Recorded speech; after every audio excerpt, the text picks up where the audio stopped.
મધ્ય ભાગમાં કાદુ મકરાણી તેની ટોળી સાથે પોતાની માતૃભૂમિ બલુચિસ્તાનથી પર સ્થળાંતર કરી ગુજરાતના કાઠિયાવાડમાં આવ્યો.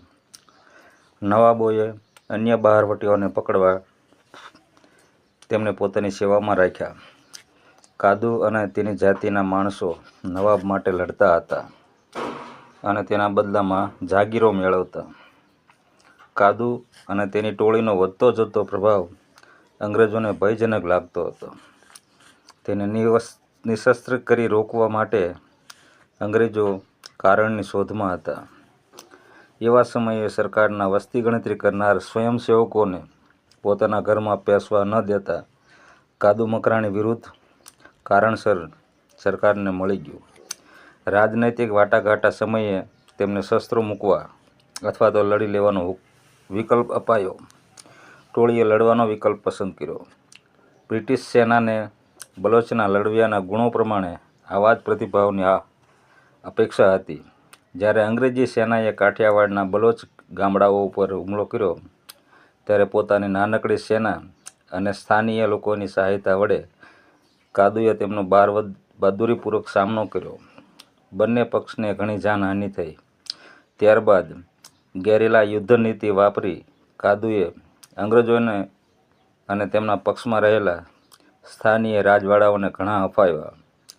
તેમ છતાં પણ કાદુ હાથમાં ન આવતા તેને પકડનારને સરકારે તેના માટે ₹1000 અને 20 સાંતી જમીનનો પુરસ્કાર જાહેર કર્યો.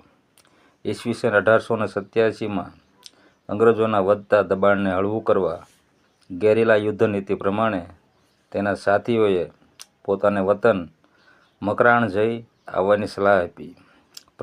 તે પ્રમાણે કાદુની ટોળકી કાઠિયાવાડથી અમદાવાદ, ત્યાંથી કરાચી અને પછી ટ્રેન દ્વારા સિંધ પહોંચ્યા. સિંધના લિયારી નગરમાં તેણે ઊંટ સવારને તેના વતન મકરાણ જવા માટે ભાડે કર્યો.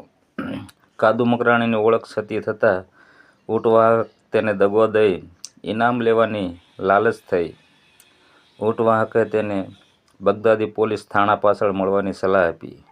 તેમ છતાં પણ પોલીસ અને ઊંટવાહક કાદુને પકડી શક્યા નહીં. કાદુ મકરાણીએ તે બંનેને કટાર વડે મારી નાખ્યા અને ત્યાંથી નાસી છૂટ્યો. જ્યારે બગદાદી સાંકડી ગલીઓમાં કાદુ ભાગતો હતો ત્યારે એક મજૂરે ઓળખ્યા વગર તેને રોકવા તેના માથા પર ભારે પથ્થર ફેંક્યો. તેમ છતાં કાદુ બેસુધ બન્યો અને એને પકડી લેવામાં આવ્યો. તેના ઉપર મુકદ્દમો ચલાવીને તેને ફાંસીની સજા આપવામાં આવી.